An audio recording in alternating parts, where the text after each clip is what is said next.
Hello, everyone. Welcome back to Talk Emma. I'm Emma. And I'm Jack, and we are genuinely happy to see you again. Whether you're studying English seriously, Or pretending to study while holding your phone, we see you, we respect the effort.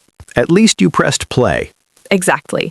And before we jump into today's topic, quick reminder, if this podcast helps you improve your English speaking naturally, follow it and share it with one friend who also wants to sound more fluent. Learning alone is good. Learning together is better. Okay, today's topic is interesting. Very interesting and slightly confusing. We're talking about Must. and have to.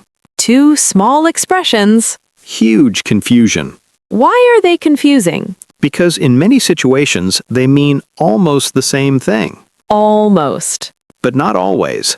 And that not always is where English learners panic. Exactly. Let's start simple. Are must and have to the same? Sometimes yes, sometimes no. Very helpful. Thank you. Okay, explain properly. Both must and have to express obligation. That means something is necessary. For example, I must finish my work. I have to finish my work.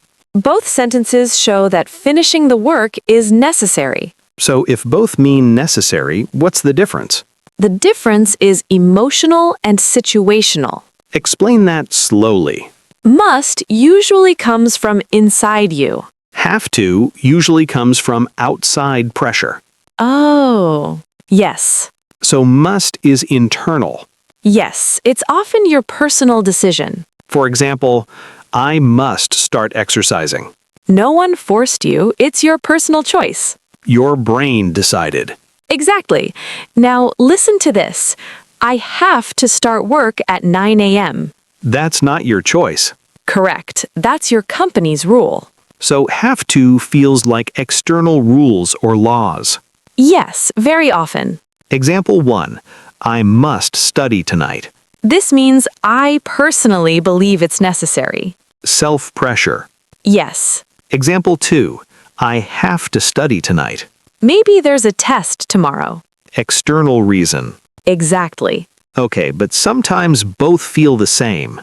Yes, in casual conversation, people often use them interchangeably. So are we overthinking? No, because in professional English, small differences matter. Especially in exams. And interviews. Another important point. Must often sounds stronger. Stronger how?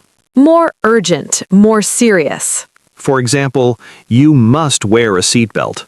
That sounds strict. Like a rule. Yes. Now compare you have to wear a seatbelt.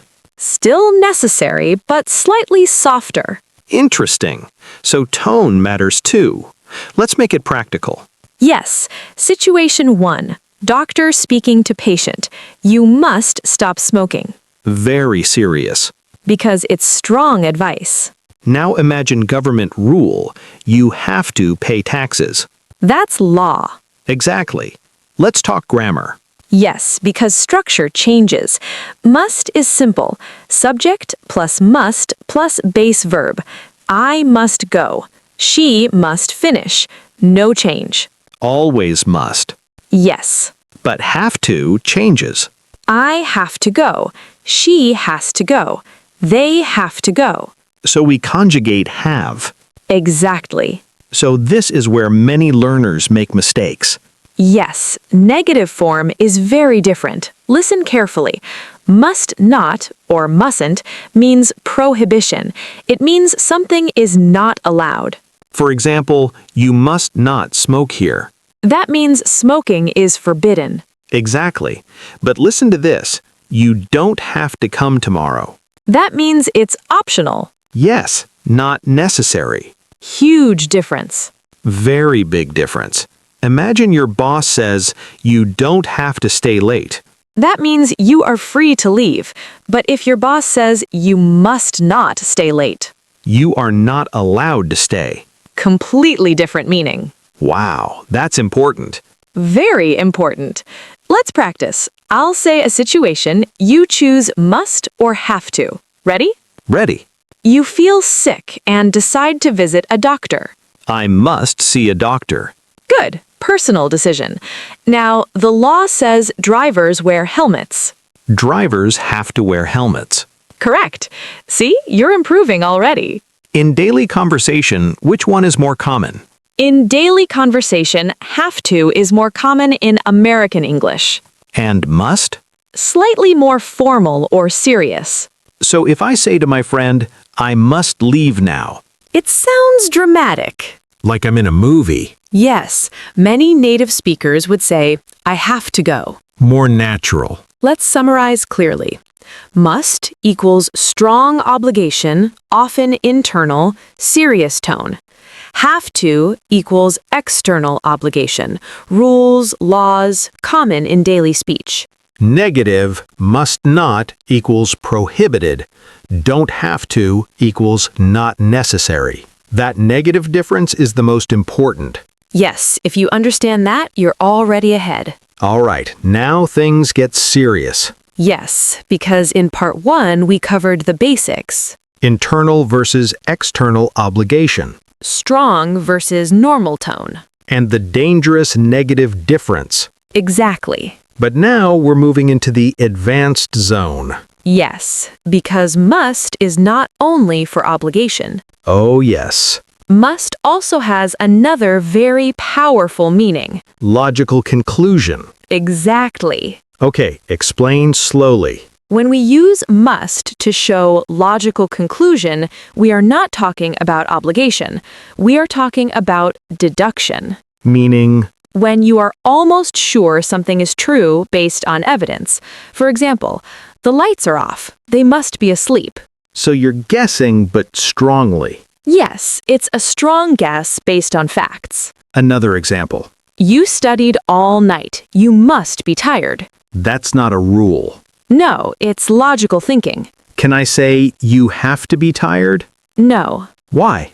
because have to is only for obligation, not for logical conclusion. So this sentence is wrong. She has to be at home when guessing. Yes, if you mean guessing. Correct version, she must be at home. Ah, that's a big difference. Very big. Let's act a small scene. Okay.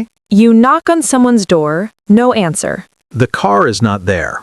What do you say? They must not be home. Perfect. Not don't have to. Never.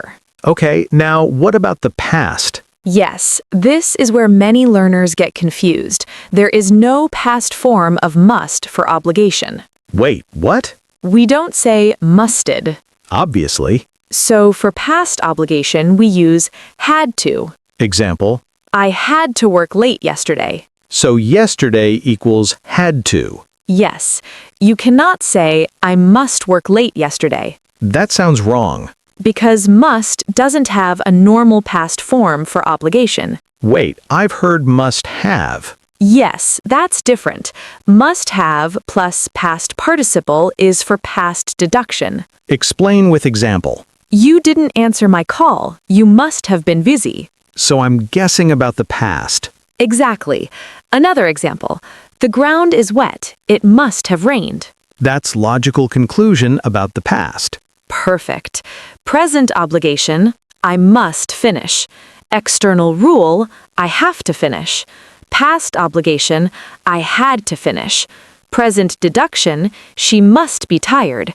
Past deduction, she must have been tired. Now it's getting clear. Yes, step by step. What about questions?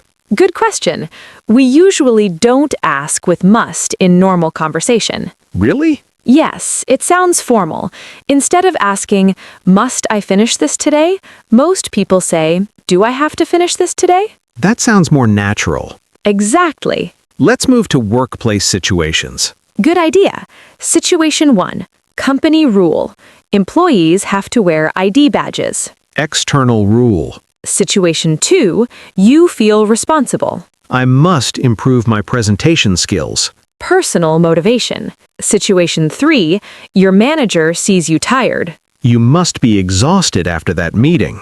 Logical conclusion. See how meaning changes? Let's repeat this because it's dangerous.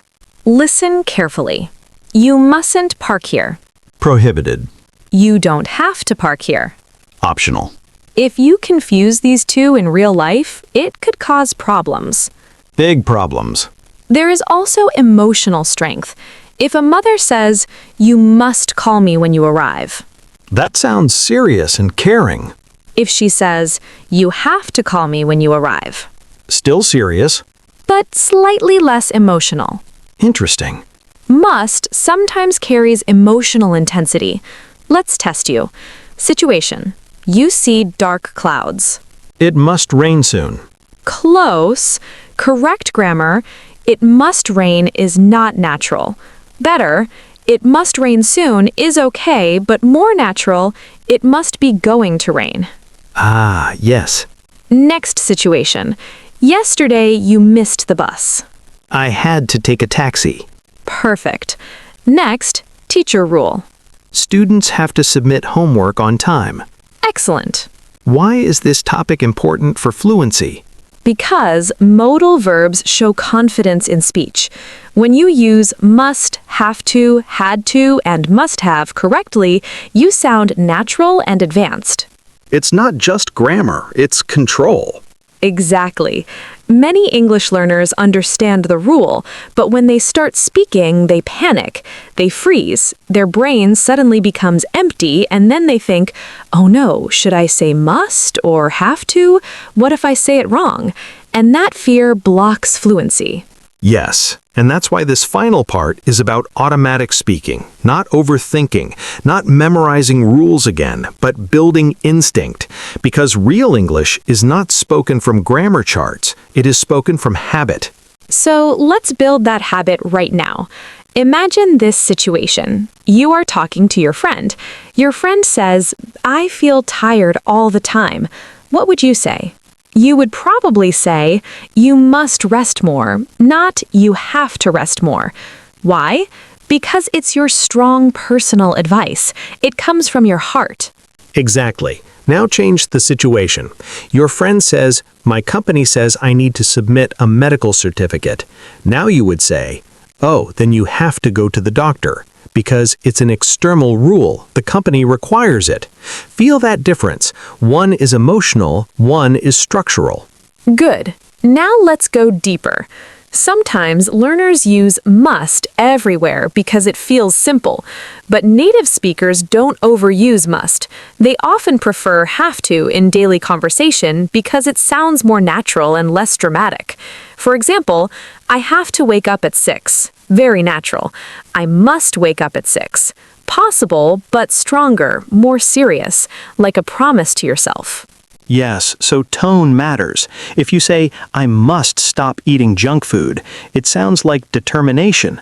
But if you say, "I have to stop eating junk food," it sounds like maybe the doctor told you. Same action, different energy. Now let's practice something powerful, logical deduction. This is where many learners forget that must has another meaning. For example, "You didn't sleep last night. Your eyes are red." I say, "You must be exhausted." I'm not giving you obligation, I'm making a strong guess. Yes, that is a different use completely. You must be joking. You must be hungry. It means I am almost sure. We don't use have to here. Wrong, you have to be tired. That sounds strange. So remember, logical conclusion belongs to must. Now, let's clear one last confusion that can completely change meaning. Must not versus don't have to. Listen carefully. You mustn't park here. That means it is forbidden, maybe illegal. You don't have to park here. That means it is optional. You can park somewhere else if you want. One is prohibition, one is freedom. Huge difference. This is why grammar matters. One small word can change everything. Now let's do a fast reaction practice. I'll say a situation. Emma will respond quickly. Don't think too much, just feel. Situation 1. Government rule. You have to pay taxes. Good. Situation 2. Strong personal advice. You must drink more water. Situation 3. It's forbidden. You mustn't enter that room. Situation 4. It's optional. You don't have to come if you're busy. Perfect. See, when you stop overthinking, it becomes natural. And here's something important for confidence. If you make a mistake while speaking, it's okay. Communication is more important than perfection. If you say must instead of have to, people will still understand you 90% of the time. Fluency grows from courage, not fear. Yes, and remember something powerful. You must practice daily, but you don't have to practice for 3 hours. Even 10 focused minutes of speaking is enough if you are consistent.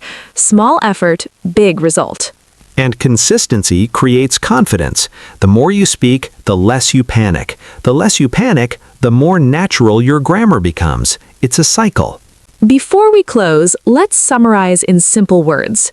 Use must when the feeling is strong and personal, when you are giving serious advice, when you are making a logical guess, when something is forbidden, must not. Use have to when the obligation comes from outside, when it's a rule, system, law, or requirement, when you need past or future forms. That's it. Clear, simple, practical. And one final motivational thought. You must believe that you can improve your English. You have to take action to make it happen. Belief without action changes nothing. Action without belief feels heavy. Combine both. If today's episode helped you understand this topic clearly, share it with one friend who is also learning English. And follow Talk Emma, the English podcast, for more real-life grammar that actually makes sense. Keep practicing, keep speaking, and remember, you mustn't give up, and you have to keep going. See you in the next episode. Bye.